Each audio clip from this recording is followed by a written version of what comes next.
serving as chair of the meeting today. I now call to order the meeting of the directors of the New York State Urban Development Corporation, doing business as Empire State Development, for July 19th, 2018.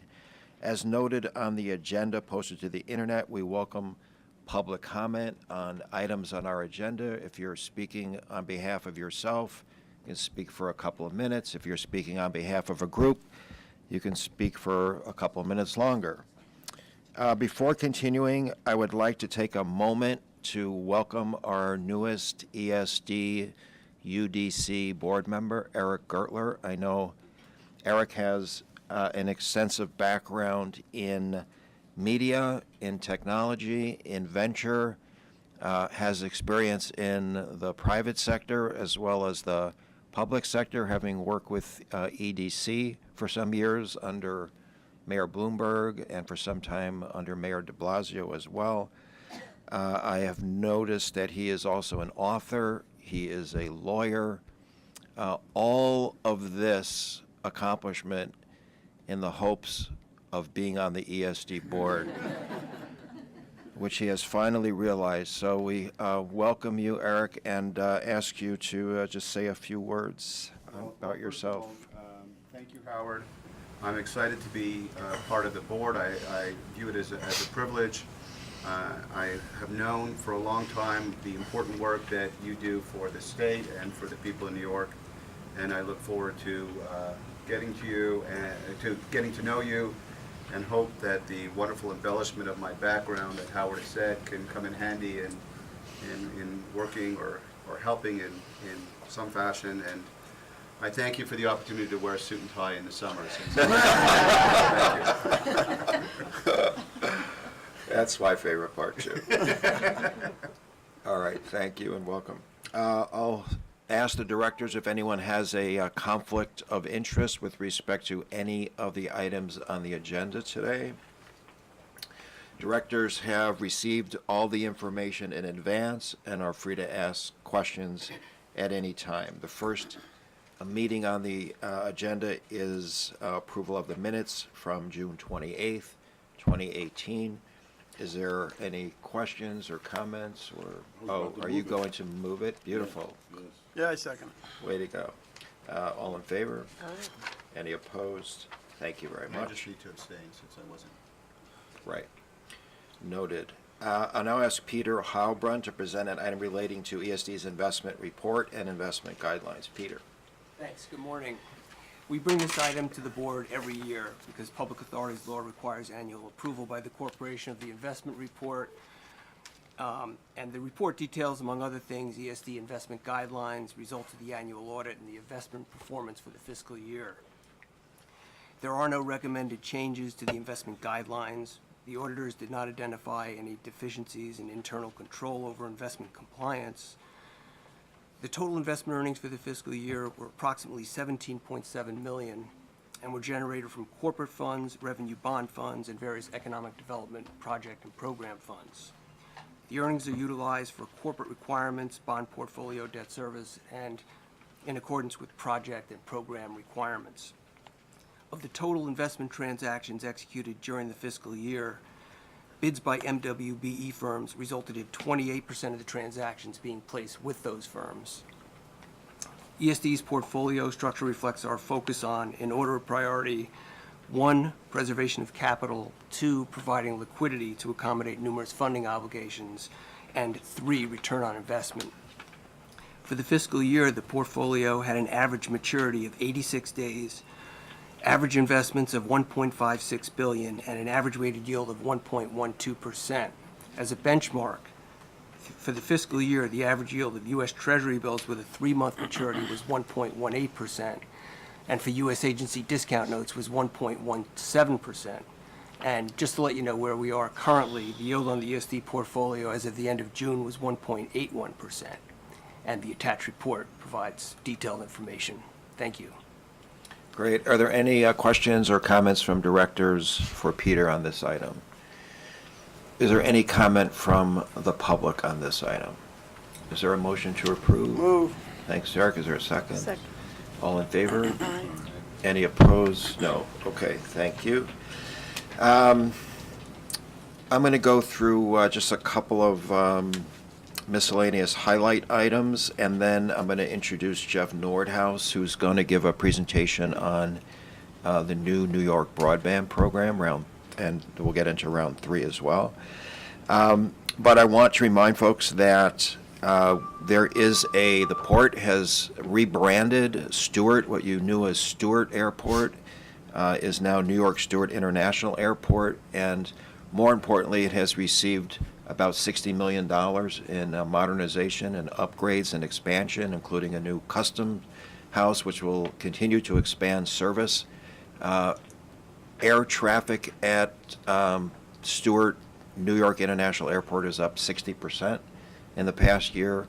So this continues a long commitment to the infrastructure of the state, including its airports. And for those of you who've been to any of the upstate airports, you'll notice a lot of improvements to not only Stewart, but also in Rochester, in Syracuse, in Elmira Corning, in Plattsburgh. There's been a real focus on airport as part of the really very ambitious infrastructure program that the governor has undertaken. Governor Cuomo has announced the Round 2 Downtown Revitalization Initiative Awards between July 2nd and 16th. So as a reminder, those communities that won the previous round were Batavia, Cortland, Hudson, Watertown, Hicksville, Bronx, Rome, Kingston, Stockade District, Watkins Glen, and Olean. So they were the winners about a year ago, and this was the opportunity to announce the projects that were funded for all of those downtown revitalization initiatives. Additionally, you should know, for all of you who venture up to the State Fair, and I know you all do without exception, advanced ticket sale for the 2018 Great New York State Fair began July 9th. So, as you know, we've been setting records at the fair. The governor has again made continual investments in the infrastructure of the fair. It's a huge tourist driver for upstate New York, and the fair each and every year for the last many years has been bigger and better than the year before. So we're excited about that and ask you to go. And I bet Rich has been working on some, new pavilions and new displays, and you might even see him if you go to the fair. So anyway, with that, I'm going to turn it over to Jeff Nordhaus, our EVP of Innovation and Broadband, and he'll give you an update on the broadband program. And then after your presentation, Jeff, we'll roll right into round 3 awards for broadband. Okay? Great. Thanks. Thank you, Howard. We have a little PowerPoint we're going to just unveil at the moment. Perfect.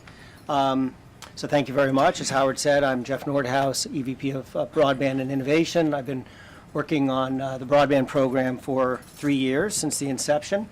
Today we're going to basically reveal and discuss the results of the overall program, because we have just concluded the 3rd and final round. Before I do that, I think I'd be remiss if I didn't just recognize a few people who have just played an integral role in the entire program. First and foremost, really like to compliment and thank the whole team, the broadband team. We're 3 members of the broadband team are here today. Beverly, Bob, maybe you could stand up for a moment or just at least wave. That's Beverly. Beverly is the head of project management. We now have 126 active broadband projects across the state, which you'll hear about, and Beverly is responsible for our project management division, working with Connor Corcoran and Mark McNulty, who are sitting next to her, who are involved in project management and our outreach efforts. And so as an ongoing matter, managing these projects to ensure timely performance under Beverly's leadership is going to be incredibly important.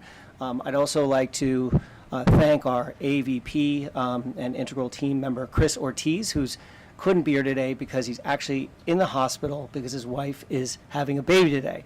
So I think it's very fortuitous that all of this is happening today.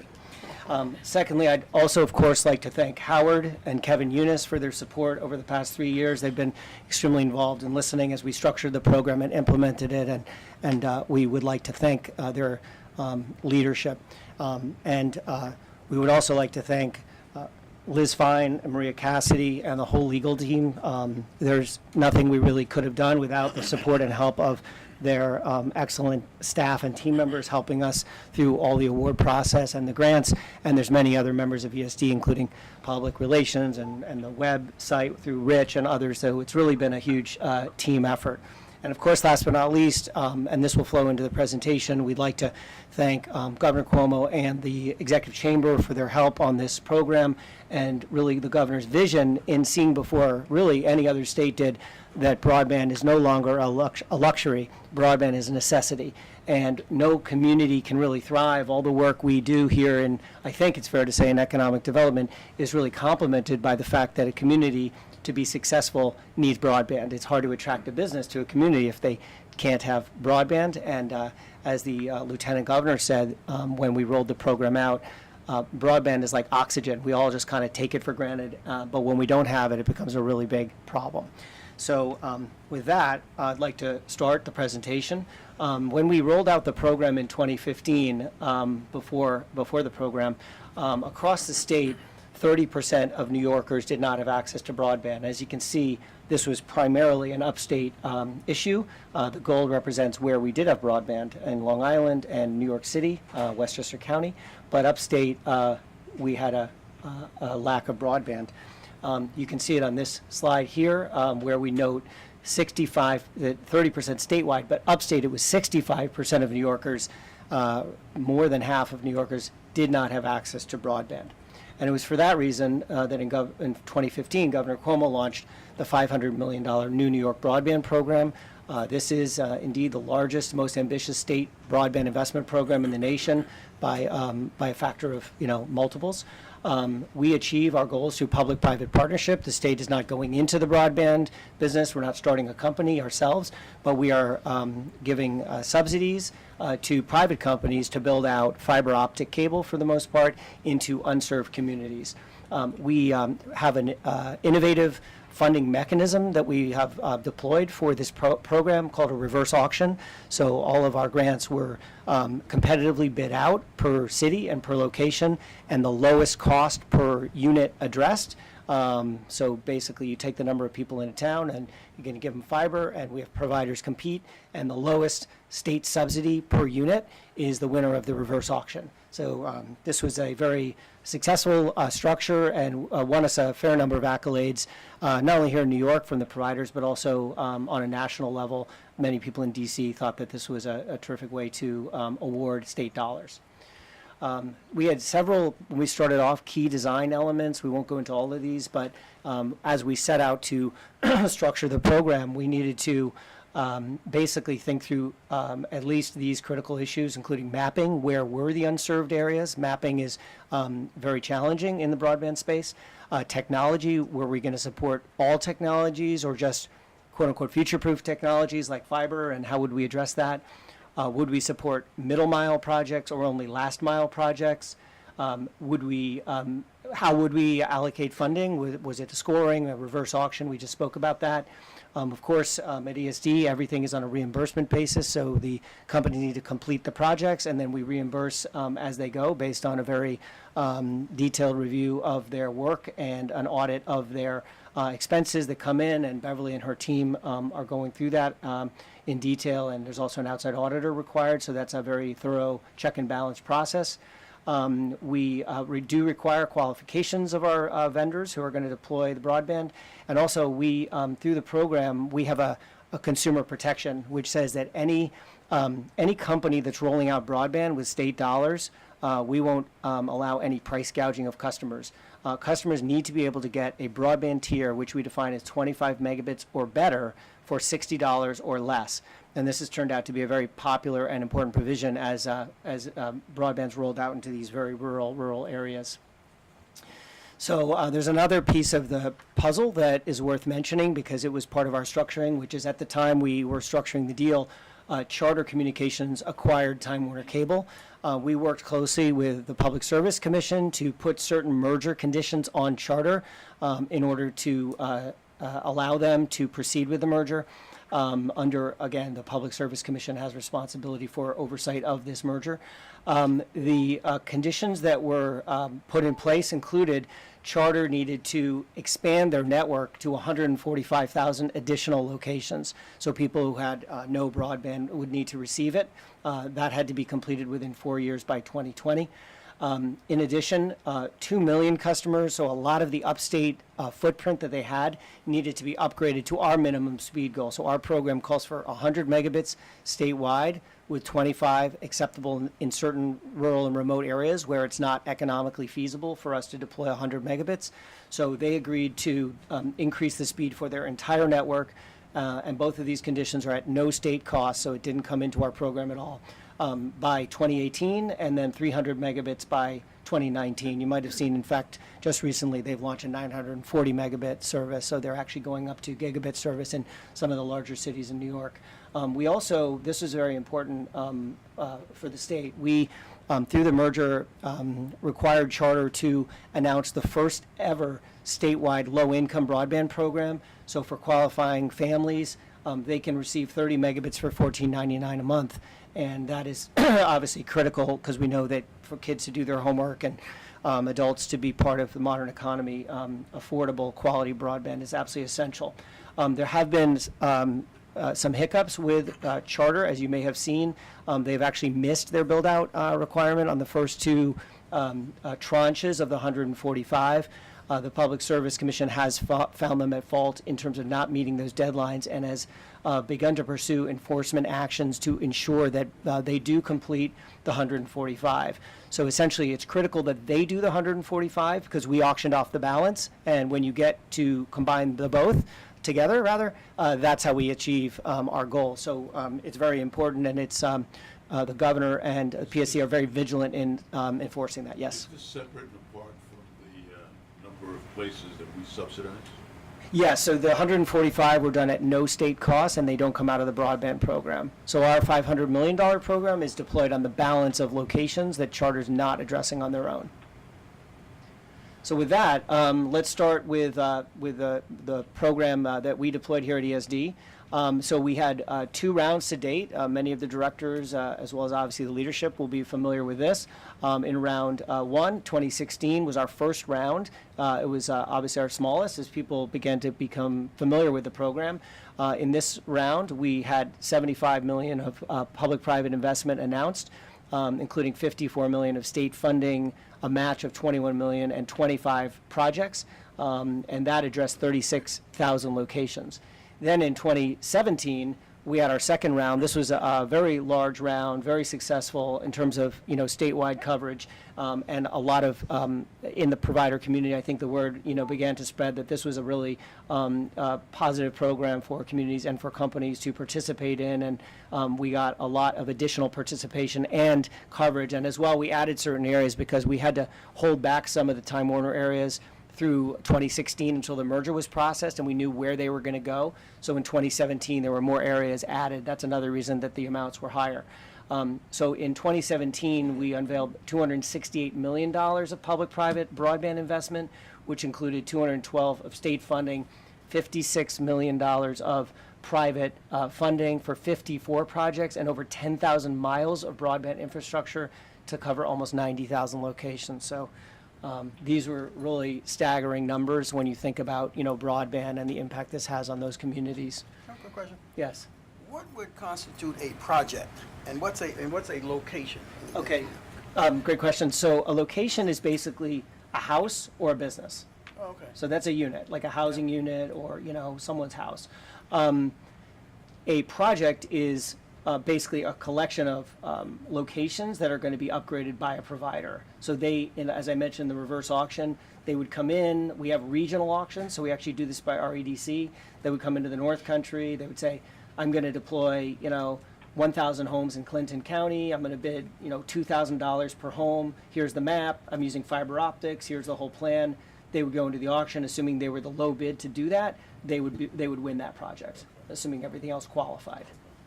So that would be a project. Yep, great, thank you. Okay. We had another, so after round two, we had another sort of very significant and actually like really positive development for the program. This is something that Howard heard about for, I think, the better part of a year, because we initiated really at ESD an effort to get federal matching funding to come into our program. So the history here was that Verizon decided to turn down the rural support for their broadband. They decided they were going to focus more on being a wireless company, and rural broadband really wasn't their core business. So they had been allocated $28 million a year for 7 years, or $170 million from the FCC, and they turned it down. They said they didn't want the $170 million. We went down and said, we are auctioning all these off through our program, so why don't you join these into our program? And the FCC said no. They said that they were going to put them into a nationwide auction in which the 170 would likely be reallocated to other states outside of New York. This became obviously a source of significant concern for us, and we began a very active effort to work with with the chamber, obviously with ESD, with PSC, and with our delegation, including Chuck Schumer, to get that money back to New York State. And it took us the better part of a year, but basically in the beginning of this year, the FCC did award that $170 million to our program. And in a very unique structure, we call it the step into the shoes. But basically what that means is that a winner in these Verizon territories that we auctioned, a winner in our program automatically gets that money. They don't have to reapply. There's no uncertainty about whether they would get it or not. They can just know that you come into ours, you win, you get this, and they factor that into our bid. So this was actually a game changer for us in round three. The reason was that Verizon, which initially had walked away from these areas, came back to the table. They decided to support the program and to basically build FiOS, and I'll talk about in a minute, to those locations that they were walking away from. So as a result, round three also ended up being a good success for us. You can see we had two separate auctions, the New York State auction and then the CAF, what we call Connect America Fund auction. Those are the ones where the FCC matching monies came into play. Across both, we had 224, which is the balance of our funding. We had a private and federal matching dollars of 159 million, almost 160 million, for a total of $385 million of broadband investment in round three alone to address 131,000 locations. And this is the round that we have just announced and that we're going to approve most of the, or we're going to seek approval for the CAF applications today. So through three rounds, this is what the program has accomplished.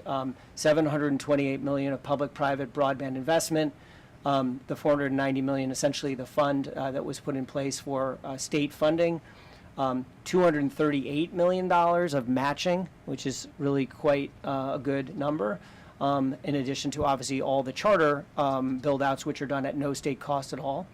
As I mentioned earlier, this is 126 projects, and through the program just in upstate New York, we'll be deploying 21,000 miles of fiber optic cable, which is, I guess you could go around the world, I think, twice.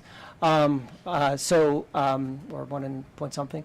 And through the program, we will be covering over 256,000 homes, businesses. Those are the locations that we'll be covering through the program. A couple of regional stats, just so you know. Another thing that was a highlight is that we had really great regional diversity through the program. Every single eligible area received funding, and the funding was basically in line with the amount of unserved homes they had. So, when we started the North Country, Southern Tier, and the Capital Region, those were the three areas of the state with the most unserved locations. You can see total units on the left, so you can see the number of locations that were addressed, which is basically the unserved when we started. And you can see that the dollars flowed accordingly. So 136 million in capital, over 150 million of broadband investment in the North Country, 131 in Southern Tier, and lest I leave out Western, Howard, 118 million in Western New York. Total of 728. As a result of the new New York broadband program, as well as, when coupled with the charter commitments, we have now accomplished, and this was announced earlier this year, that full broadband for all. 99% of all New Yorkers will have access to fiber at speeds of 100 megabits or better. Less than 1% will have access at this rural and remote 25 floor that we'll talk about through a satellite solution that we put in place, where it basically was uneconomic to get to the last 1%. And 99.9% of all New Yorkers will now have access to broadband. The program participants include public-private partnerships with broadband providers of all sizes. We have family-owned telephone companies who've been in business for 100 years. We have a tribal-owned cable company in the North Country, which is a very sizable participant, Mohawk company. And we have nationally recognized telecom firms like Frontier and others. And as you can see from the leader of the New York Telephone Association, without the broadband program and Governor Cuomo's recognition of the challenge of deploying broadband in these areas, high-speed access would not be economically viable. A highlight of round 3, I mentioned this, is that Verizon came back to the table largely in part of reason due to the CAF funding that we were able to secure. And as a result, they are going to be deploying fiber optics, FiOS, in 20 New York State counties across 5 REDCs. Verizon's project now represents the largest single investment driven by the program, almost $150 million by Verizon alone, including $85 million of state funding and $60 million of federal and matching, private matching. Verizon itself will be serving 18,000 locations through the program, and you might have seen the PSC also announced another settlement on another separate matter with Verizon in connection with a service proceeding in which Verizon's also agreed to address 30,000 additional FiOS homes on top of that. So we think that this opened the door to some really great build out by Verizon, obviously.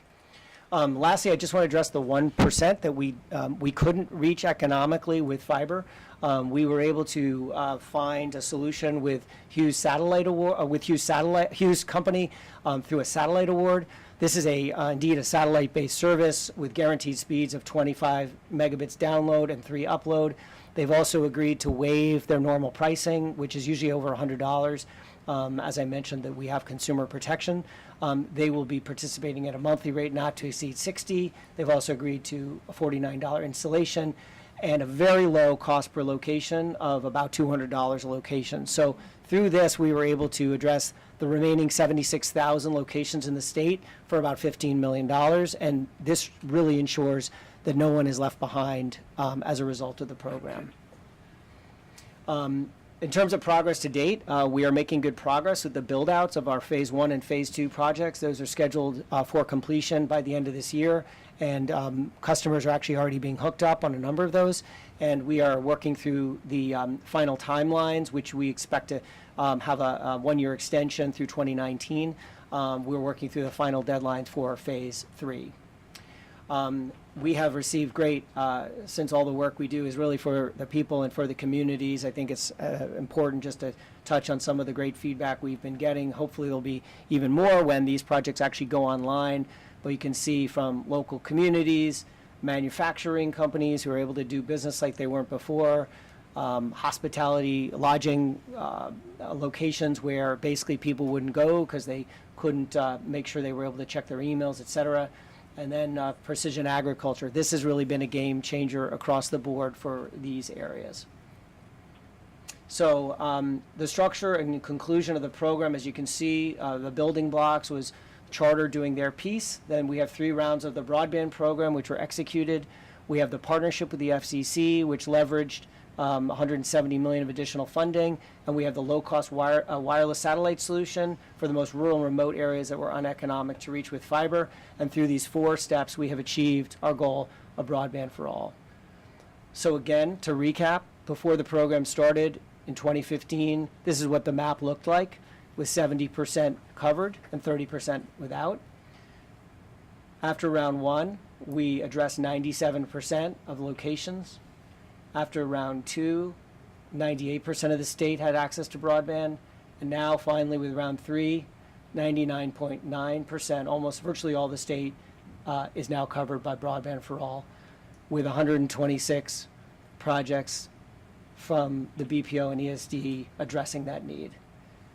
and therefore we are achieving broadband for all. Thank you very much for your attention, and happy to answer any questions you might have at this point.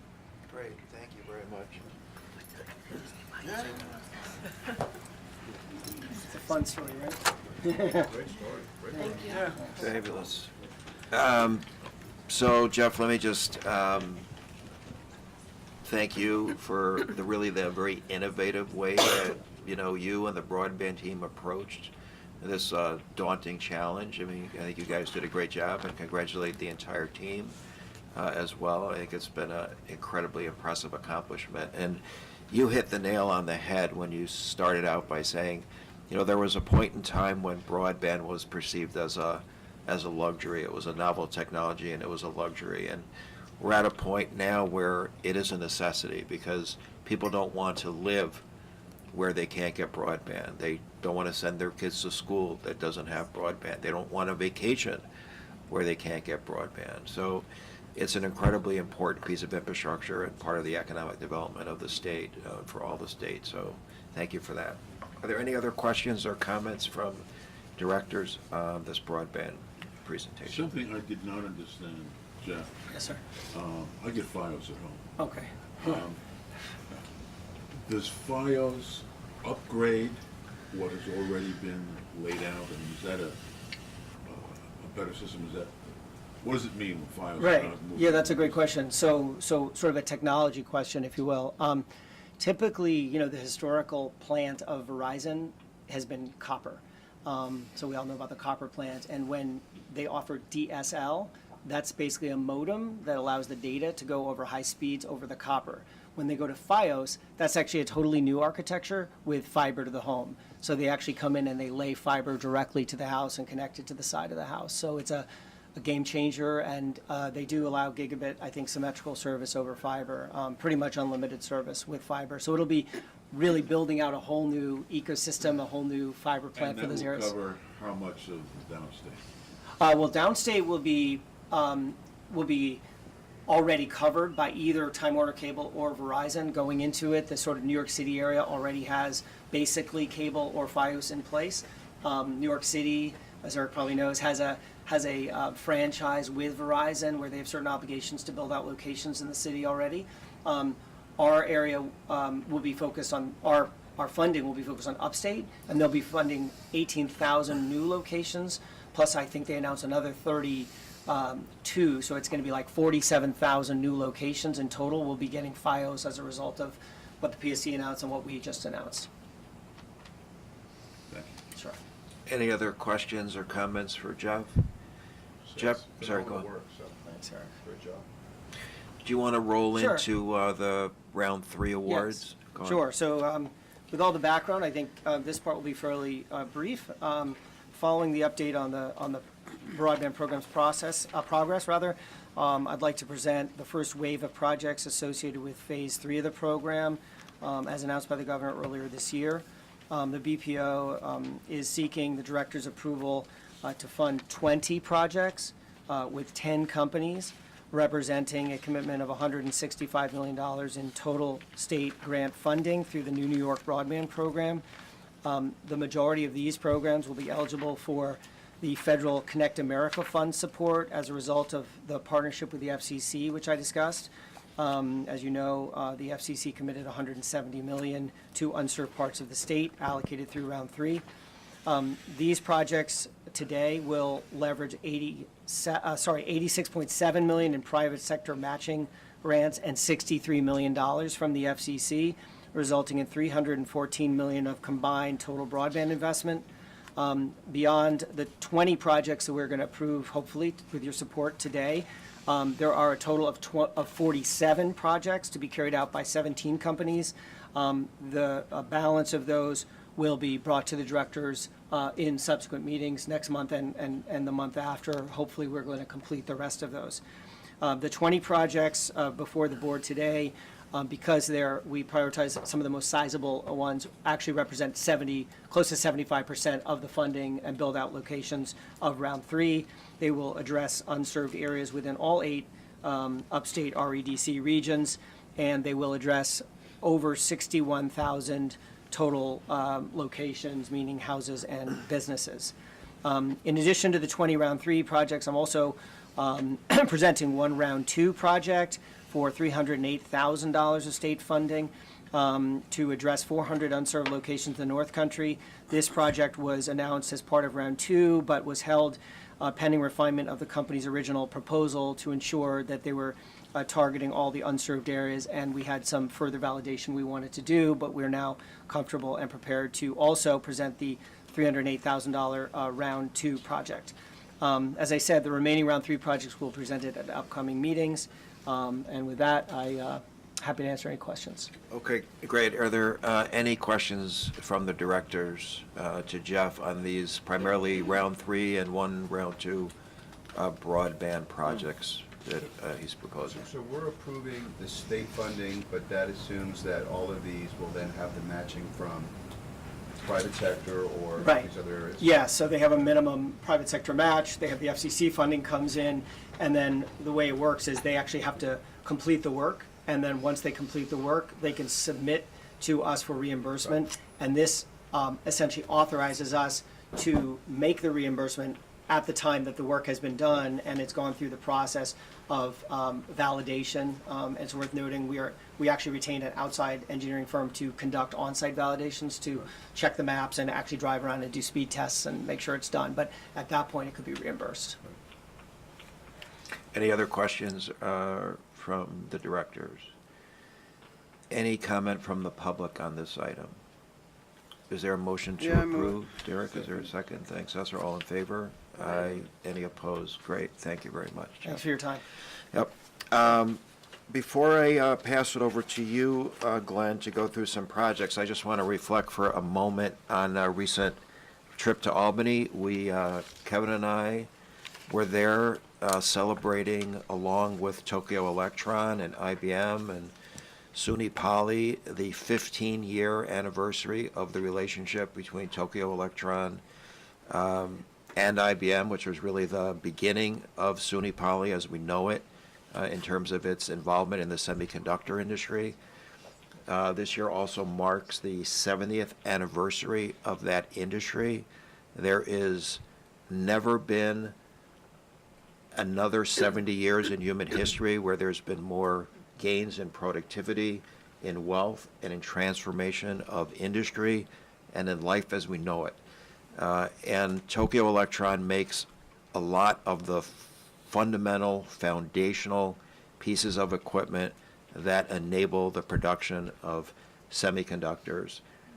So our partnership with Tokyo Electron, our partnership with IBM, our partnership with Global Foundries, with Lam Research, around the world, the state of New York is one of the few and one of the most significant centers for the semiconductor industry in the world. And your work at ESD over the last year and a half, it's easy to get caught up in the news of the day and lose sight of the accomplishments of the year and years. Your work here has played an incredibly important role in bringing stability to that institution and continuing the incredible progress, the proud progress that the state of New York is involved with in this industry. And our conversations with this industry are more robust and more widespread, with the leading companies in the world looking to partner with the state of New York. So I want to thank all of you. You should be extremely proud of the work that you've done here. So thank you for that. And Glendon, to you with a summary of our regional projects. Yes, thank you, Howard. The directors will be requested to consider 30 projects totaling $210,622,233 in grants. The projects include 7 regional council awards and 24 discretionary awards. The projects will take place in 9 of the 10 regions, leverage over $335 million of additional investment, retain 1,898 jobs, and create 240 jobs in the state. Thank you. Okay, thanks, Glenn. Okay, we'll get into the regional projects. We're going to start with Finger Lakes. I believe Steve Golding and Saul Minero is on the line. They've got 4 projects. Take it away. Thank you, Howard. The directors are requested to approve a $25 million working capital grant from the Upstate Revitalization Initiative to Excel Technology Ventures to be used for a portion of the cost of establishing a regional venture capital and investment fund. The fund will provide late seed to early venture stage capital investments in high-tech industries such as advanced manufacturing, life and material sciences, optics, photonics, and imaging in the 9-county Finger Lakes region. The Finger Lakes Regional Economic Development Council identified the creation of the Finger Lakes Forward Venture Capital Fund as a top priority in the Finger Lakes Forward Plan as part of the Upstate Revitalization Initiative.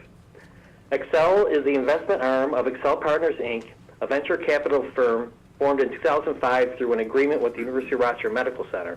The company invests in early-stage, high-tech startups in New York, focused in Upstate. With over $14 million under its management, Excel has invested in over 48 companies across multiple industry sectors, leveraging over $322 million in additional capital raised. As a result, 430 jobs have been created in these businesses with an average salary of $70,000. Excel is one of only 6 venture firms in New York State to receive funding from ESD's Innovate New York Fund, and the only firm selected to manage the $2 million statewide MWBE Business Investment Fund. New York State's investment will provide access to much-needed capital, which is critical for new companies seeking to scale and create more jobs. And over the next 10 years, the fund will help fill funding gaps for startup companies in the Finger Lakes region. Once New York State recoups all the $25 million of its capital contribution, profits or gains from the fund will be shared 80% to the state and 20% to Excel. The 20% retention of profits or gain by Excel will be reinvested in the Finger Lakes Venture Fund, paid for ongoing operations. Thank you. Okay, we've got a few more items, but I know Teresa's on the line, the CEO of Excel. We've had a long, successful relationship at ESD, as you mentioned, Steve. Teresa, I wonder if you wouldn't mind just introducing yourself and talk a bit about Excel and, the environment for venture funding and some of the opportunity in the Finger Lakes. Thank you, Howard, and good morning. I want to express my sincere thanks to Howard and to the entire Empire State Development Board for allowing me to participate, and also to Steve Golding, who has agreed to represent this project with us in Vinny Esposito's absence. As Steve very accurately and succinctly itemized, Excel has had the privilege of being a partner with Empire State Development since 2006. We are an affiliate of the University of Rochester. However, we have historically invested in technologies emerging out of the communities and the universities across all of upstate New York. In fact, our board currently has representation from Cornell, University of Buffalo, obviously the U of R, Syracuse, and so on. We are seed stage venture capital funds historically, meaning that we have invested in companies that are pre-revenue. We've been around for 10 years, and now I'm happy to say many of our companies in our portfolio are in revenue and are in need of that growth capital that is somewhere in the neighborhood of $500 to $1.5 million, and there is no place for them to go to receive that growth capital. This fund is designed to fulfill that capital gap that currently exists in the Finger Lakes region. As indicated, we will focus on the 4 pillars of the Finger Lakes region: optics, photonics, and imaging, advanced manufacturing, food and ag, as well as life science. I'll stop there and see if there's any questions, and happy to fill in any other gaps. Okay. Why don't we, thanks, Teresa, if you'll stay on the line for a bit, we'll go through a few other projects, and then we'll open it up to the directors for any questions on any of the Finger Lakes projects. Thank you. Okay. Steve, keep going. Thank you again, Howard. The directors are requested to approve a $350,000 capital grant from the Empire State Economic Development Fund to Ambro Corporation to expand into a larger facility in the city of Rochester. This project has lower costs by eliminating inefficiency and duplication of work, as well as increasing production for the company. Ambro was founded in 1986 and is a global leader in the design and manufacturing of induction heating equipment. The company was acquired by Intest Corporation in 2017. Intest was considering relocating the company to New Jersey, where they are headquartered, or to Massachusetts, where they own multiple companies. ESD funding was integral in their decision to keep the business in New York State and expand in the Finger Lakes region. The move from a suburban location to the new facility in the city of Rochester was complete in April 2018. The project will retain 65 jobs and create 9 jobs. The project is a $1,970,000 million investment, and ESD portion is 18%. The project will leverage $1.2 million in private funding. Thank you. Saul, are you going to do the next two projects? Ready to go. The directors are requested to approve a $1.5 million capital URI grant to Denisco USA to construct a new 48,000 square foot building expansion for the installation of storage tanks at the Eastman Business Park in Rochester. The project also includes connection of the facility to the Eastman Business Park sewage system. Denisco is a division of Dow DuPont, which formed in 2017 after the merger of Dow and DuPont. The nutrition division was formed in 2012 after DuPont acquired Denisco. Construction of the expansion has been completed, which is the first milestone for reimbursement, and the company will retain 56 jobs and create 48 new jobs. Company also pursued other locations out of state, including a site in Wisconsin, and ESD funding helped keep the site in Rochester. ESD's portion is less than 2% of this nearly $100 million project. And I will go right into RIT. The directors are requested to approve $2.6 million in capital grants to Rochester Institute of Technology, also known as RIT, to renovate the historic Rochester Savings Bank building in downtown Rochester and convert it to their new Center for Urban Entrepreneurship, also known as the Q Center. The center provides business incubator services and office space to startup companies. This was a regional council priority project. RIT is a private college founded in 1829 and has approximately 18,000 enrolled students and international campuses in Croatia and Dubai. The building itself is a historic steel-framed masonry constructed building that includes detailed, ornate, and architectural features. Construction and rehabilitation was completed in February 2018. ESD's portion of this project, the $6.7 million project, is just below 40%.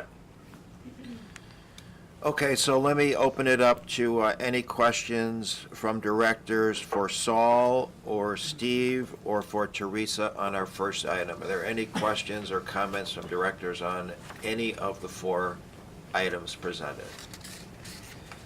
I just wanted to understand, Steve, on the Excel Technology Venture Fund, this is Eric, is the entire fund 25 million, or meaning, as I understand it, from the state, or are there other funds as well? The actual fund that they'll use for investment is $19,240,000. The remaining amount will be used for administration of the fund. Okay. And at this point, we're the sole funder of the project.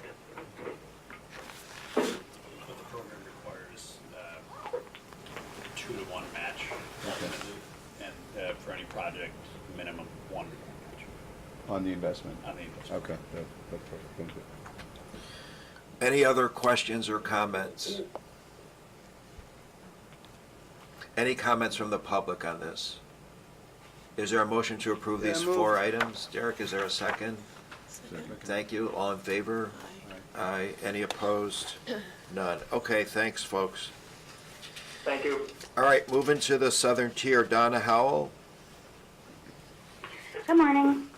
I have two projects that I'm going to be presenting, both related to the hemp industry. So first, the directors are requested to approve an additional $19,343 in grant funding for the Cornell Industrial Hemp Working Capital Project due to differences in the final seed pricing and revisions to the farmer payout or payment policy for the program through Ag and Markets. The directors did approve a $900,000 grant to Cornell University on July 27, 2017 for the cost of conducting research on the viability of industrial-grade hemp as a marketable commodity in New York State, which includes the cost of purchasing industrial hemp seed and contracting with farmers to plant, cultivate, and harvest industrial hemp on up to 1,700 acres of farmland in the southern tier and surrounding regions. Cornell will also provide an analysis and report on the economic viability Following that harvest in late September of this year, Cornell seeks to support research and development in industrial hemp production in order to minimize the risks faced by New York State farmers and increase grower participation in industrial hemp production, which will stimulate and strengthen New York State's agricultural economy. The agricultural trials will provide vital information on the cost of production and the economic potential of industrial-grade hemp. The project will also help expand the region's agricultural economy through research and development in a tradable, export-based industry, and it's designed to meet the continual need for agricultural innovation in New York State. This project is aligned with our regional plan to invest in agriculture and the state strategy to develop tradable sectors. And then the next project is kind of a continuation of the first one. The directors are requested to approve a $2 million grant to Cornell University for capital and working capital expenses associated with the research and development of the industrial hemp seed breeding program. This project will facilitate production of certified seed in New York State and produce new varieties of industrial hemp adapted to New York conditions specifically, and aimed at emerging markets for high-value culinary oils, renewable fiber products, health and wellness products are examples. Cornell will purchase capital equipment needed to harvest and evaluate hemp traits. This includes the fabrication of a small spot hemp seed planter, purchase of a small spot combine, and then equipment to survey and measure the industrial hemp traits. To implement this transformative agribusiness initiative, in December 2017, ESD offered $2 million to Cornell to develop best practices and expand industrial hemp seed research and development in the state.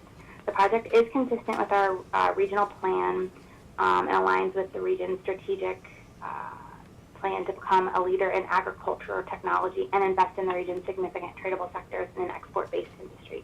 And I'm happy to take any questions. Okay, any questions from the directors for Donna on these two items? We've been investing in trying to determine whether or not industrial hemp is going to be a good business. How long have we been looking into this, and where do you think we are?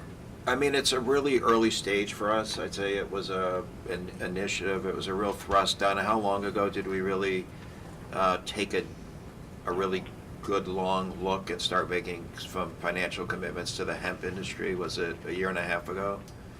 It was about a year and a half ago, and it's just coming to the board now because really that first year, you need a full growing season to be able to start growing different varieties of plants.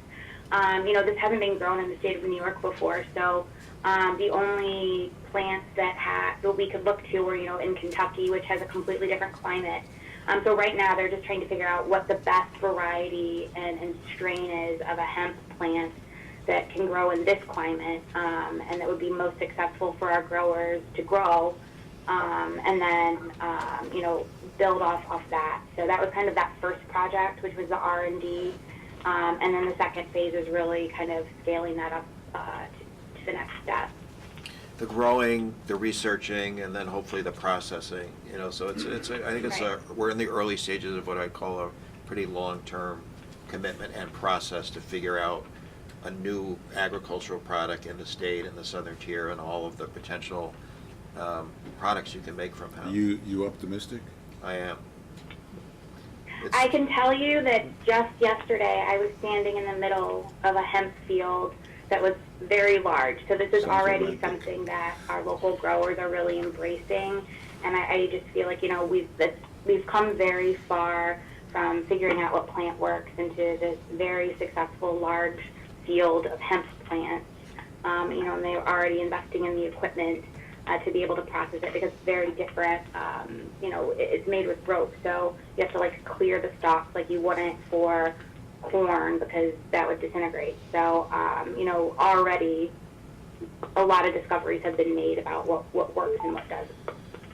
But, and you've seen success stories in Kentucky and other places?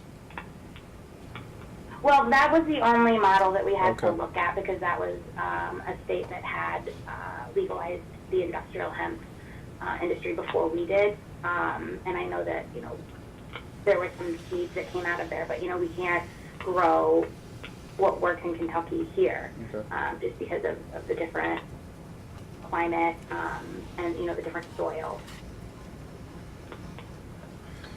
Okay, any other questions or comments on either of these items? Any comments from the public? Any hemp comments? Any hemp jokes? Okay. Is there a motion to approve? Moved. Is there a second? Second. Thank you. All in favor? Aye. Aye. All right, thank you, Donna. Moving to Central New York, Jim Fail has 2 items. Jim? Yes, good morning. The first item that the board is being asked to approve is a $6 million Upstate Revitalization Initiative grant to Welch Allen, which is one of the most important companies in our region. They're a medical device manufacturer, and they've been in existence for over 100 years. Back in 2016, they were purchased by an entity out of Illinois called Hillrom. And at that time, Hillrom was kind of evaluating their footprint globally and approached us with a potential opportunity as they were reevaluating their facilities and looking where to make investments.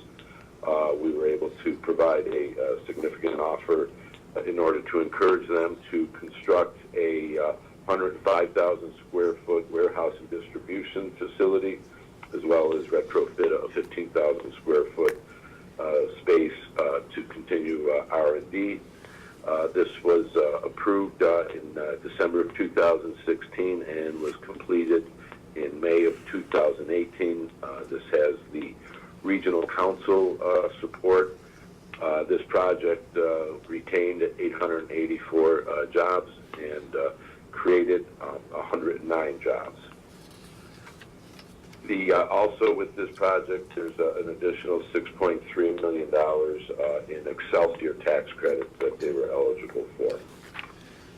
The second project was a Round 1 Regional Council Priority Project, and it's a $1.9,500,000 or $50,000 grant for SUNY Upstate Medical University, and this is to equip and construct 11 of 18 1,000 square foot laboratories for scientists to focus on bioscience R&D. This is nearly fully occupied and currently has over 100 scientists in there. The total project cost on this was $26 million. The project was complete in December of 2016. And I will be glad to answer any questions. Okay, great. Thanks, Jim. As Jim mentioned, the Welch Allen is one of the kind of longest, most storied,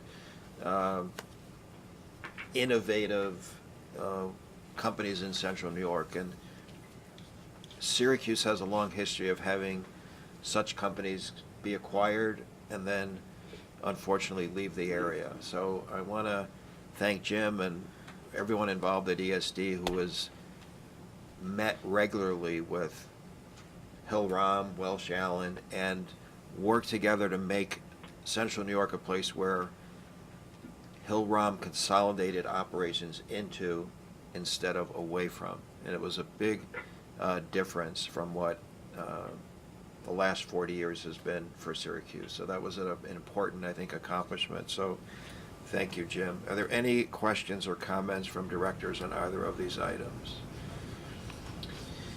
Any comments from the public? Is there a motion to approve both items? Derek, Cesar, thank you. All in favor? Aye. Any opposed? Thanks, Jim. Okay, moving to Long Island, Barry Greenspan, take it away. Yes, good morning, Howard, and good morning, directors. The directors are being asked to approve a $675,000 grant for Quality King Distributors, who in 2013 invested over $15 million and added 47 jobs to their existing workforce of 866. Quality King is a local company. It's a 50-year-old privately held distributor of over 5,000 different health and beauty products and grocery items distributed throughout the U.S. and even internationally.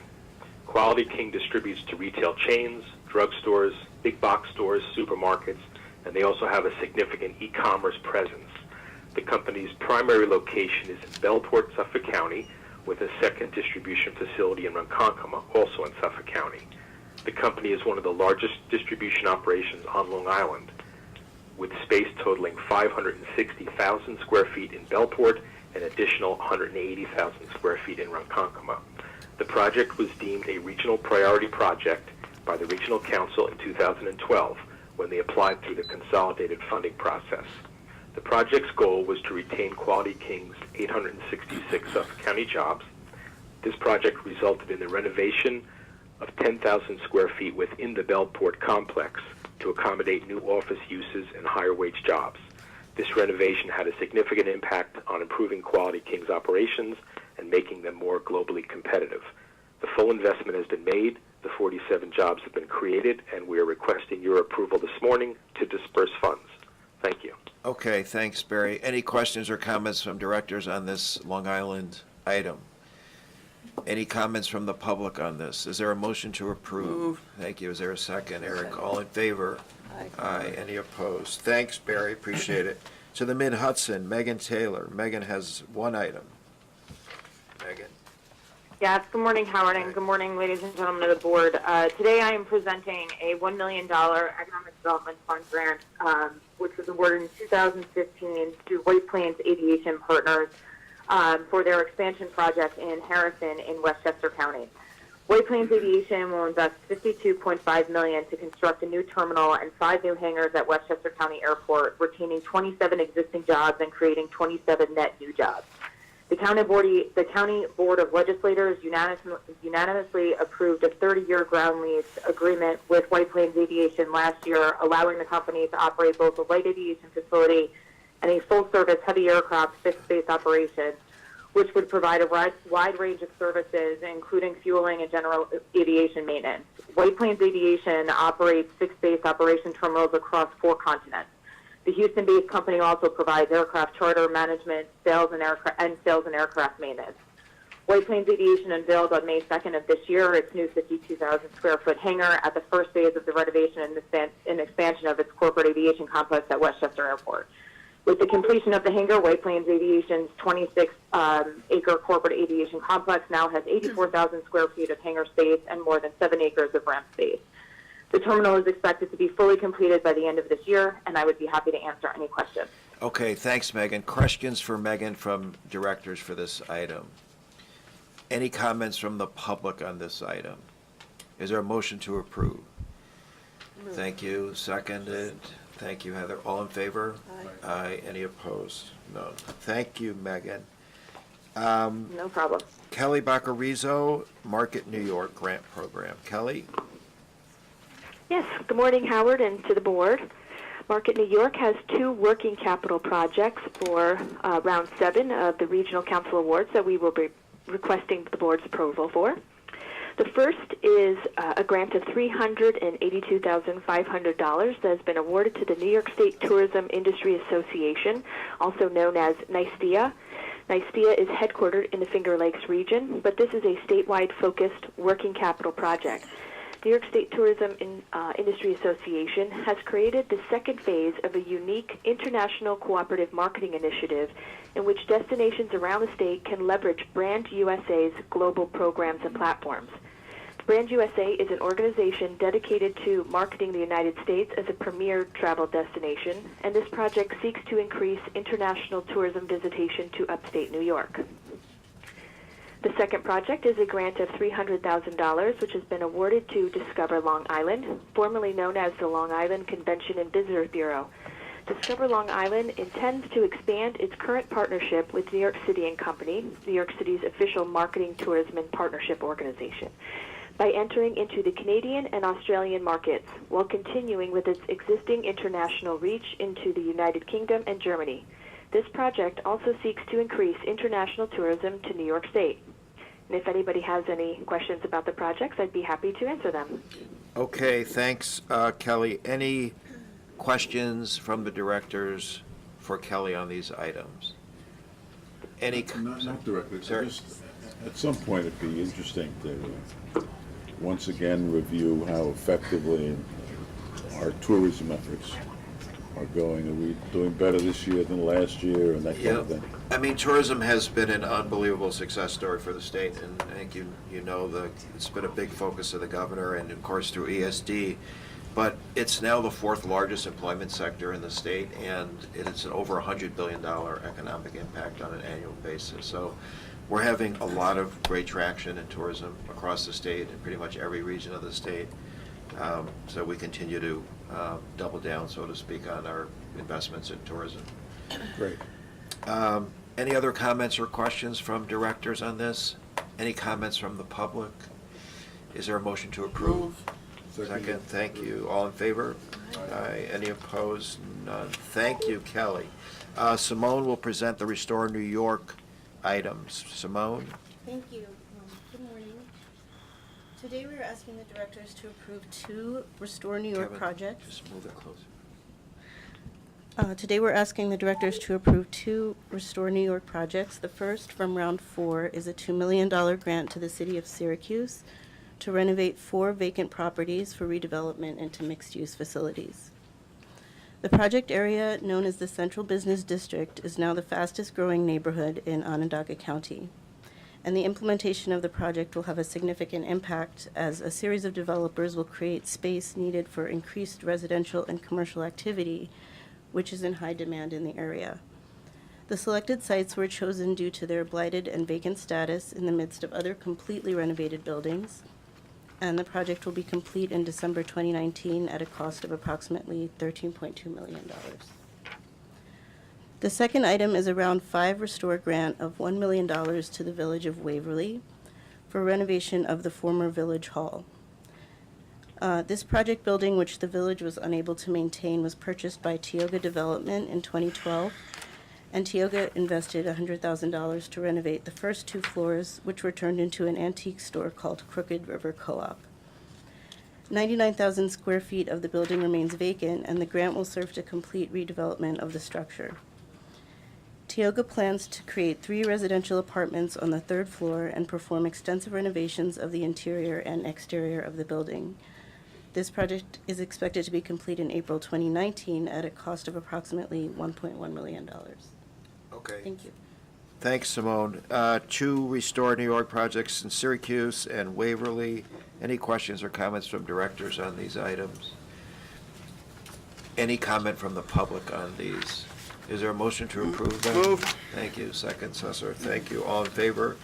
Aye. Any opposed? Simone, the July non-discretionary project calendar. Yes.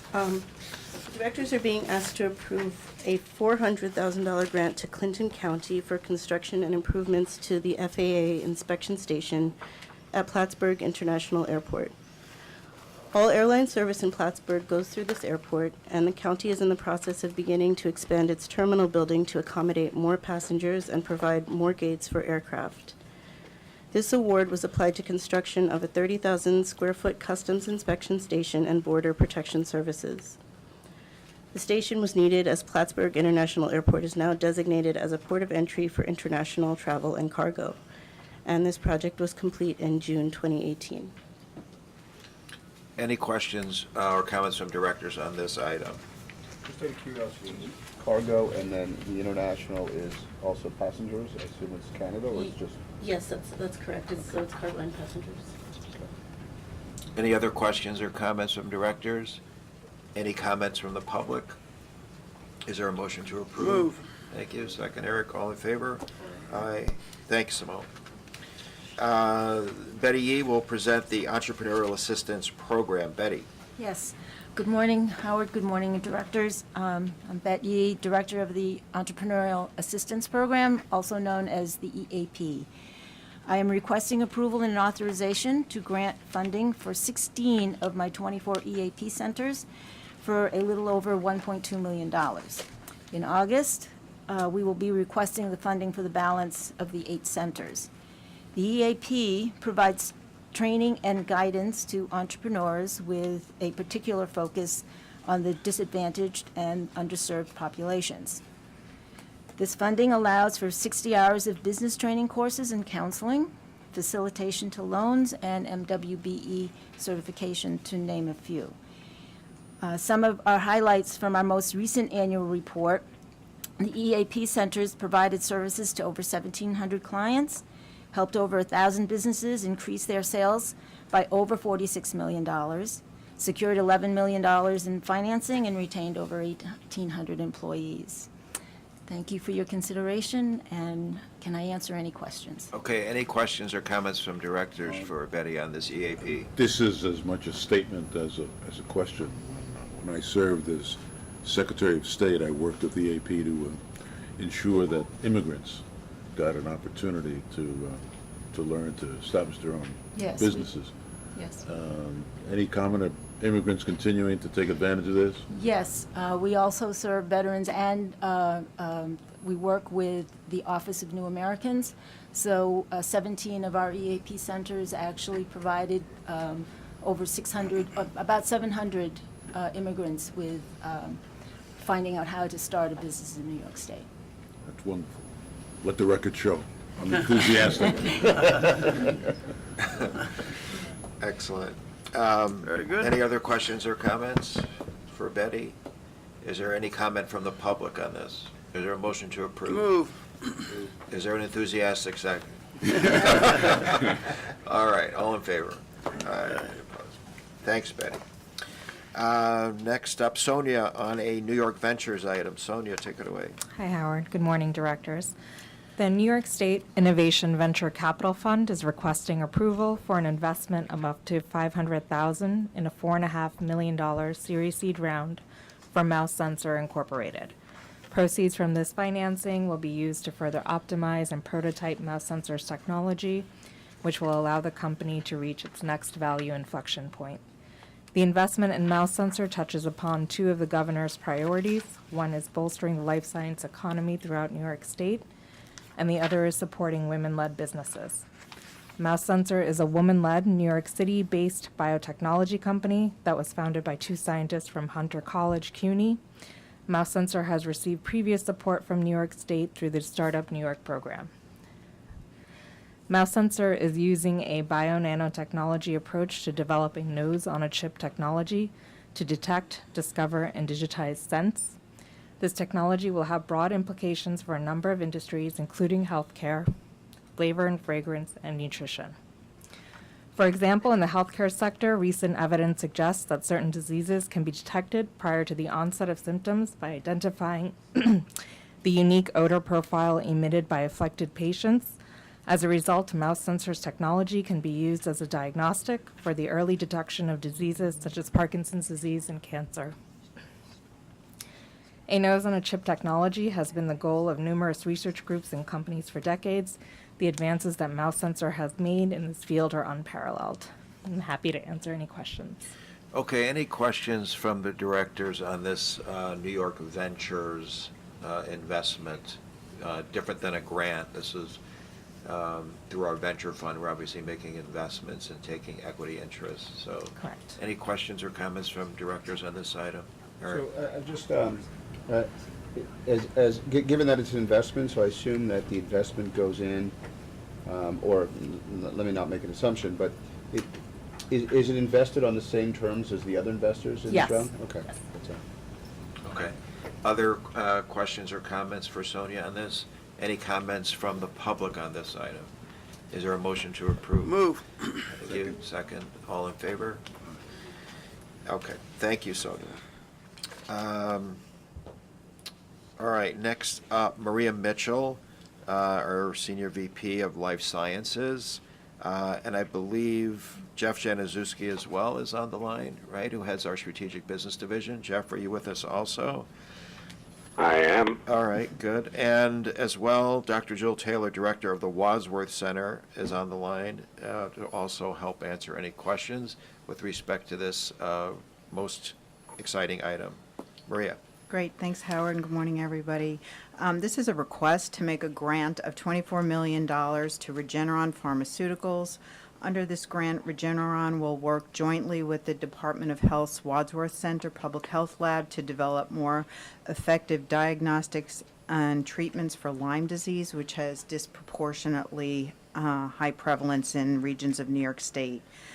As some of you may remember, as a part of the larger effort to redevelop Wadsworth for a total of $750 million, which was appropriated in the last two budget cycles, ESD was tasked with developing public-private partnerships utilizing Wadsworth's scientific capabilities, and this project is one of and the first partnership identified by ESD for Wadsworth to begin to work more closely with the private sector to build up the life science ecosystem in the capital and around New York State. So this partnership serves as a very valuable model for establishing public-private partnerships, which are critical to seeding life sciences, not only in the capital region again, but throughout New York State. This collaboration will encourage other companies to collaborate with Wadsworth and engage in innovative research and development projects that offer economic benefits to the state. This project will showcase some of the unique assets of the Wadsworth Lab and make it an attractive partner to commercial life sciences. The project also has, as I think you all know, an important public health focus because of its potential for reaching new diagnostics and therapeutics for Lyme disease, which has become increasingly troubling around the country. So we see this as the beginning of something very, very important to begin to showcase Wadsworth and the other really great assets that New York State has to naturally attract bioscience companies to New York. So Wadsworth is entering into an agreement with Health Research, Inc., which is a not-for-profit corporation that administers funding to support DOH research and programs. This research partnership will be conducted over a 5-year period. The ESD grant is $24 million for a budget totaling $48 million over the 5 years. And just as a heads up, ESD will also be asking the directors to approve a separate $6 million grant to Wadsworth directly as part of this over the coming months. So happy to answer any questions. Is Regeneron putting up money? Yes, so Regeneron is putting up half of the matching the $24 million, $25 million. I wonder if, Dr. Taylor, can you talk about Wadsworth, the work you're doing there, and the value of the partnership with Regeneron from your standpoint? Certainly, this is Jill Taylor. This is a very exciting relationship for us. As Maria has said, Lyme disease and other tick-borne diseases are becoming more and more prevalent, and there is a general lack of good diagnostics and therapeutics. There's also a lack of understanding how what so-called chronic Lyme disease develops and who is susceptible to that. And so there's a basic level of research that is just missing in this area, and so we will be working with Regeneron. They have particular capabilities in the development of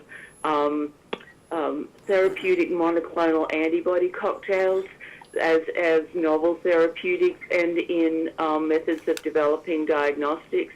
Wadsworth has particular capabilities in validating and developing diagnostics. Also, we have worked with over 50 companies in the last few years, helping them develop and validate diagnostics. So from the public health perspective and the research perspective, it's a really unique and valuable project, and I think that it's a great one to start with, and we're very grateful for being able to work with ESD to bring this project forward. Great. Any other questions from the directors to Maria or Jeff? I don't know if you want to add anything, Jeff, or to Dr. Taylor. Any comments from the public on this item? Is there a motion to approve? Yeah, I move it. Thank you. Second. All in favor? Aye. Thank you. Great. Thanks, Maria. What is next? John Discola will present the first of our admin items. Is that correct? Okay, John, take it away. Good morning, directors. Thank you, Howard. This morning, we're respectfully requesting the authorization to continue to engage the services of an insurance consultant and risk manager to identify and manage the corporation's risk exposure. The Kevel Insurance Agency, a certified women-owned business enterprise, has served as ESD's insurance consultant in different capacities for several years.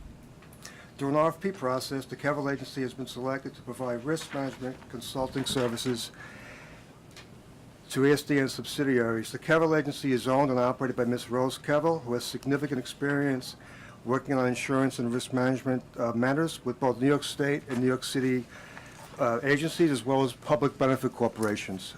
In addition to offering the most complete scope of services at the best value to the corporation, the Kevel Agency has over 35 years of insurance and risk management experience for public agencies and authorities. To date, ESD has been pleased with the Kevel Agency's performance, as they have provided excellent risk management services and advice to ESD. At this time, the directors are hereby requested to authorize the corporation to enter into a 2-year contract with the Kevel Agency for an amount not to exceed $200,000. Thank you. I'd be happy to answer any questions with respect to this item. Okay, any questions or comments from directors on this insurance item? Admin for John. Any comments from the public on this? Is there a motion to approve? Second. Thank you, second. All in favor? Okay, thank you, John. Rich, you have an item with respect to marketing services contract renewal. Take it away. Thank you, Howard. Thank you, the board. The board is being requested to authorize an amendment to ESD's existing marketing contract with Lowen Partners Worldwide, Inc., doing business as Campbell Ewald, New York, which would extend the current 3-year contract by 1 year, beginning December 1st, 2018, and ending November 30th, 2019. The contract amount and all contract terms will remain unchanged. As you may know, ESD is responsible for marketing tourism under the I Love New York banner, as well as marketing the state to business leaders looking to expand, start, or move a company. Campbell Ewald is our marketing services partner for these efforts. In the past 2.5 years, we have worked with them. They have helped create award-winning work that has significantly improved our visibility and appeal as a tourism destination and a place to do business. And they've done a lot of work. In 30 months, they've created over 53 television ads, 35 videos that range from 1 to 20 minutes long, 13 brochures, 24 print ads, countless digital banners, radio ads, and out-of-home ads, many of them translated into multiple languages. On a weekly basis, they plan, buy, and report for multiple media channels. They've negotiated and implemented sponsorships from the Barclays Center Taste New York Bar to the Comedy Center Festival, and they provided social media support across all of our social media channels. All of this while meeting their MWBE goals and working collaboratively with our marketing team and multiple state agencies and authorities. So in short, the directors are being asked to amend the existing contract with Campbell Ewald to extend the contract by 1 year beginning December 1st, 2018 and ending November 30th, 2019. All other terms of the contract remain unchanged. Thanks. I'm happy to answer any questions. Great. Thank you, Rich. Any questions or comments from directors to Rich on this Campbell Ewald item, who we've become familiar with over the years? He's done great work. Any questions or, comments from the public on this item? Is there a motion to approve? Thank you. Is there a second? Sir, all in favor? Aye. Any opposed? None. Okay, Maria. Okay. Back to you with another a life science initiative. I know the board will recall some months ago we took up a life science accelerator in upstate. This is kind of a corollary project in a way in terms of a life science accelerator for downstate. So we're excited about it and advancing the governor's over $600 million life science initiative. So take it away. I know you've put a lot of work into this. Yeah, great. Thanks, Howard. We think this is a really exciting project, and today we're asking the directors to authorize the corporation to enter into a contract with SOSV New York, LLC, to administer a bioaccelerator program here in New York City. As Howard said, this is a key initiative under the governor's $620 million life science initiative. Just to let you know, SOSV was selected through a two-step competitive process with both an RFQ and an RFP. The RFQ and RFP were created in consultation with an outside consultant well-versed with accelerator services and companies, and SOSV submitted the most comprehensive and lowest cost proposal. The term of the contract is 5 years and 6 months for an amount not to exceed $25 million. The $25 million funds will cover SOSV New York's operating expenses and provide the incentive for SOSV New York to establish a premier accelerator in New York City that will attract, grow, and retain successful life science companies in New York. As New York State has been unable to capitalize on its own raw potential for 3 reasons, a number of you will remember that we've talked a lot about New York having such incredible academic assets here in New York and have not had the corresponding commercial industry.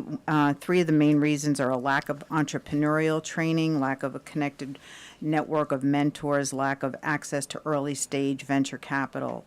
SOSV will deliver an accelerator program that addresses each of these needs. In New York City, SOSV will provide a fixed 4-month program that will serve at least 134 companies over 5 years. Participant companies will be chosen through a rigorous competitive application process, accepting best companies from New York State and around the globe. The SOSV New York program will act as a magnet to attract and retain companies that would not have otherwise been located in New York, and we really see this as essential for keeping our homegrown companies from here in New York that have too often gone out to other states. The services that they will provide include comprehensive entrepreneurial training curriculum, legal, marketing, and accounting services, connection to investors and mentors, access to free lab space for the duration of the program. In addition, which goes above and beyond what we were actually even looking for, SOSV Venture Fund that backs SOSV New York will invest at least $250,000 per company, up to $2 million per company participating in the accelerator for a minimum of $33.5 million over 5 years. So that adds an even greater incentive for these companies to stay in New York.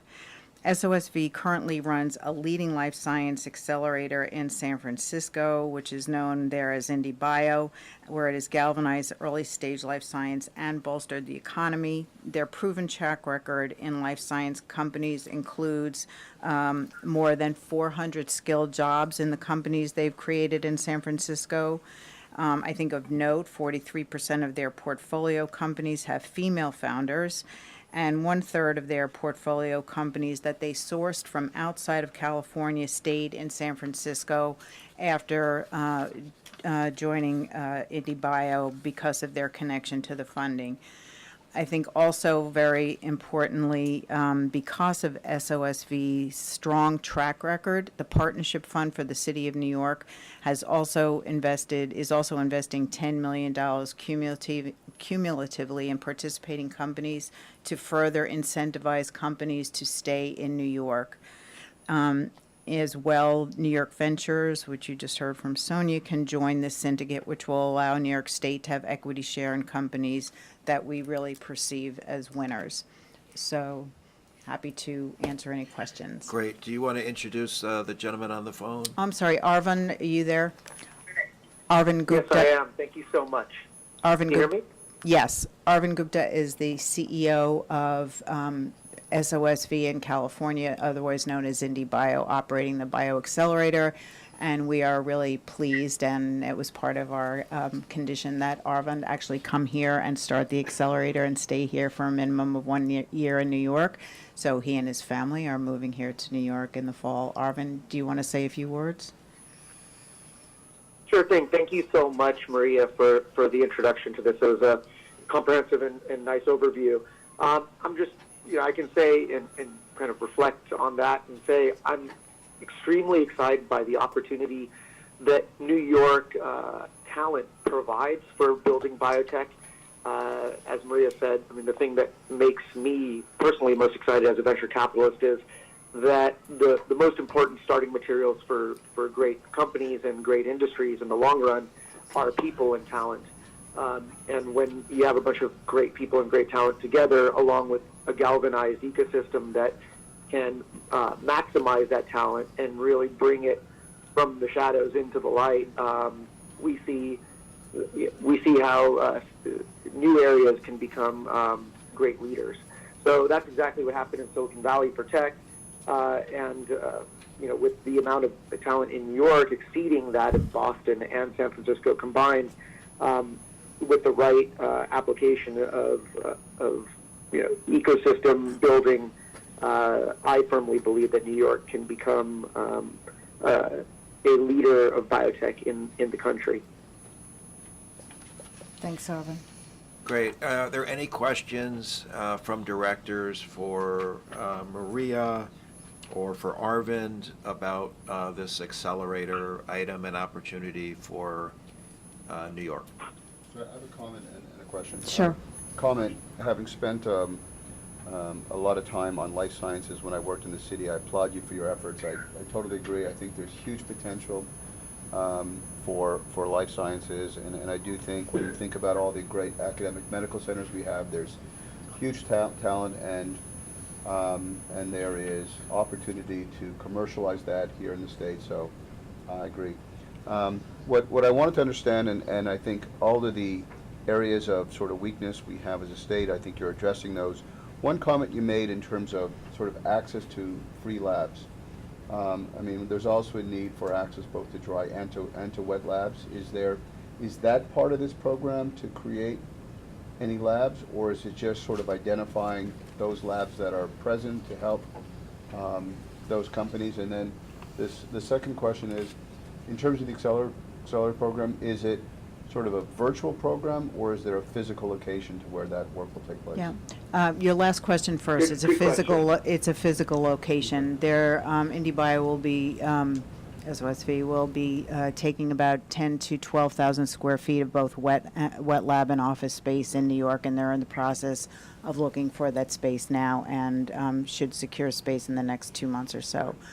In terms of the wet lab space and general incubator space, the companies will be in this space for 4 months, the duration.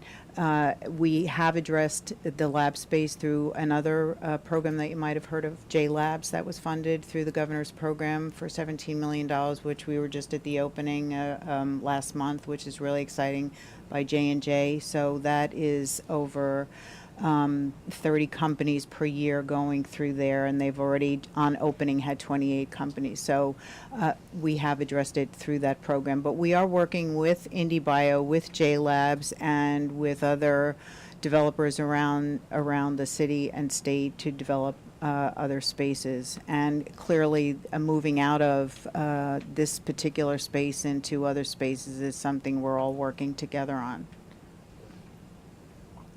Other questions or comments from the directors? Any comment from the public on this item?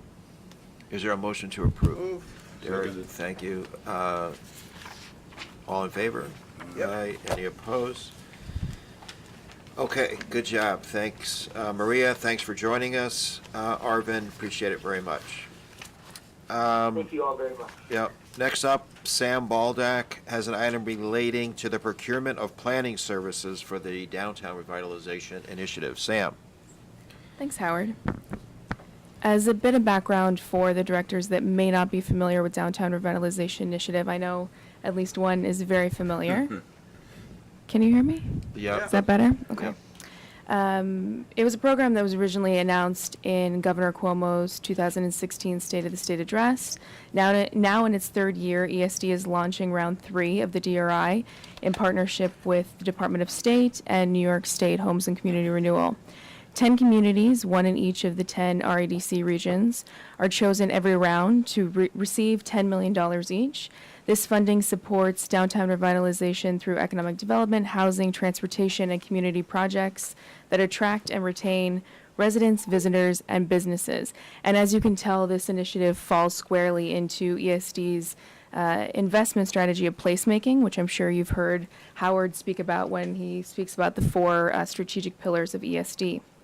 For round 3, the directors are being requested to authorize separate contracts with 8 consulting firms that will provide planning and project development services to 10 downtown communities. The consulting firms are AECOM, Bergman, BFJ, HRNA, Labella, MJ Engineering, Stantec, and VHB Engineering. The consultants will be retained for a period not to exceed 1 year, with all services expected to be completed by the end of April 2019. For each assigned community, the corresponding consultant will receive up to $300,000. This is inclusive of contingencies and all out-of-pocket reimbursements, totaling $3 million for 8 contracts. The consultants will work with the local planning committees to develop strategic investment plans. These plans will include the community's visions and goals for revitalization that are based on assessments of local assets and opportunities. The plans will also propose a series of implementation-ready projects that will focus private and public investment on revitalization within the downtown areas. Proposed projects must be viable and economically feasible, organized around the central goal of neighborhood transformation, and should leverage additional public and private investments. And today we asked Sarah Kroll and Keisha Santiago, who are at the end of the table here, from the Department of State to join us in an effort to answer any questions that the directors may have. And I just wanted to take an opportunity to publicly say that it's been a pleasure to work with the DOS team for the last few years. And, we have found this initiative to be very fruitful and rewarding. Great. And thank you for joining us from all the way from Lower Manhattan, right? We're Albany-based. Oh, you're Albany-based. Okay, way to go.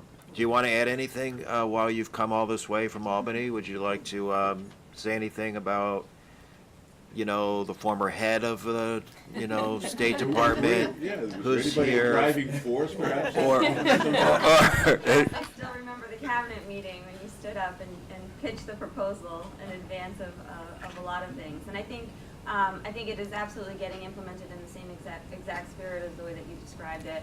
It is a collaborative effort, and I really think it's interagency activity at its best, looking at specific communities that are awarded, figuring out the projects and the combination of projects that will help them to advance forward, and then working really diligently with the different state agencies in order to pull those up. So, we work with, in addition to ESD, HCR has been a major partner. They've also attended many of the public engagement that happens throughout the state. On top of that, DOL has been a great partner on workforce development strategies and implementing those, as well as the Department of Transportation, since many of the activities and parts of placemaking is infrastructure in mind, and is seemingly as simple as circulation within a street can really make a difference for the small businesses. So it's been a really fruitful experience. We continue to build and learn off of it. We talk about DRI 3, but we also acknowledge that it's only been 2 rounds, but I think we've really helped to create a strong interagency effort that's working in ways that reflect the diversity of the state. So different regions of the state need different things, and this program is firm and responsive to the needs of those different regions. So it's really been a pleasure to work on it, as well as with the RADCs and the chairs who are so committed to the communities that they represent. Great, thank you. Appreciate it, appreciate the partnership. Are there any other questions or comments from directors to any of our assembled guests? Is there any comment from the public? Is there a motion to approve? I'll move it. Thank you. Moved, seconded. Second. All in favor? Aye. Any opposed? Okay, thanks very much. Laura Rogers will present an amendment to a contract for environmental legal services. Laura. Good morning. Today, the directors are asked to authorize an amendment to a contract for legal services with Greenberg Traurig LLP for environmental legal services related to the redevelopment of Belmont Park. In March 2017, ESD selected Greenberg Traurig LLP from its pre-qualified counsel list to provide environmental legal services related to the potential development of underutilized property at Belmont Park. Such services included the review of ESD's requests for proposals related to the property, as well as preliminary advice on the secret process. The contract was for a term of 1 year and an amount not to exceed $100,000, and was authorized by ESD's president and CEO pursuant to his delegated authority to enter into contracts in amounts not to exceed $250,000. In December, ESD conditionally designated New York Arena Partners, LLC, as developer of the proposed project, and the secret review process of the proposed project began in earnest. Greenberg has performed very well in its representation of ESD in the initial stages of the secret review, and ESD now requests authorization to extend Greenberg's contract to continue with the secret review process, which includes the preparation of a full EIS, a significant undertaking that will require additional resources and funds. So the amendment to this contract will extend the term for 5 years from the date of the amendment and increase the value to an aggregate of $500,000. And I also just want to note that, as is the case with all other legal contracts related to the Belmont redevelopment, the contract will be funded by the designated developer, New York Arena Partners, pursuant to a cost letter between ESD and the Arena Partners. Okay, great. Any questions for Laura or comments from directors on this Belmont, legal services, environmental services, from directors? Any comment from the public on this? Is there a motion to approve? Move. Thank you. Is there a second? Second. Thank you. All in favor? Aye. All right. Thank you. Next up, Craig Alfred will present the final item on today's agenda relating to Westview Residential Project on Roosevelt Island. Craig. Thank you, Howard, and good morning to the director. ESD entered into a long-term ground lease with the City of New York in 1969 for the property known as Roosevelt Island. To develop the property, it executed a number of subleases with housing projects, including one called Westview, currently owned by Northtown Phase 3 Associates LP. Westview is mostly residential with some commercial and retail space on the first level. In the 1980s, ESD assigned all of its interest in Roosevelt Island, including the master lease with New York City and the sublease for Westview, to the newly created Roosevelt Island Operating Corporation, or REOC, to ensure ESD would be reimbursed for its early capital contributions. ESD has an arrangement where it collects tax equivalency payments on certain properties on the island, including Westview.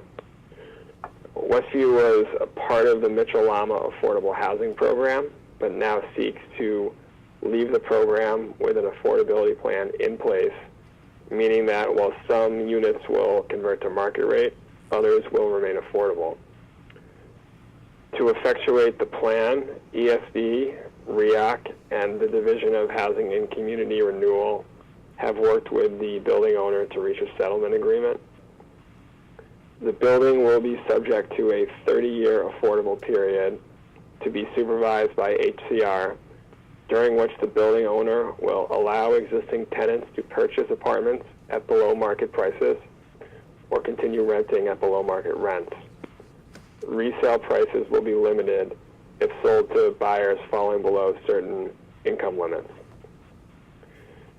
To ensure the financial viability of this plan, ESD and the building owner will enter into a TEP, or tax equivalency payment agreement, providing that the owner will continue to pay affordable rate TEP for affordable units, will pay 80% of market rate TEP for non-affordable units, with that being phased in over 10 years. Once established, the market rate TEP will increase by 10% every 5 years during the affordability period. For the retail and commercial space, the owner will continue paying TEP at current levels, subject to an increase of 10% every 5 years. And finally, once the affordability period expires, the building owner will pay 100% of market rate TEP for all residential and commercial and retail space. So this morning we're asking the directors to authorize ESD to enter into this TEP agreement based on these terms and take all necessary and related actions. Okay, any questions or comments from directors to Craig? Derek? Yeah, I have a question. With regard to the existing tenants, what would be the, and assuming that they do not want to purchase a unit, but they want to remain as renters, what would be the, how would the rental lease terms increase the rent over time? What would that be based on? Well, if they continue to qualify for affordable units, they will continue renting at their below-market rates. Right, but what would the increases be? I mean, I understand they would still be below market, but I guess I'm trying to find out if the increases would be based upon kind of current increases, or would there be some acceleration in those? I don't believe there will be any acceleration, not that I know of. Okay, okay, yeah, good, thanks. Any other questions or comments for Craig on this item? Any comments from the public? Is there a motion to approve? Yeah, I move it. All right, second, Cesar, all in favor? Aye. Any opposed? Is there a motion to adjourn? Ooh. Good one. We are adjourned. Thank you all.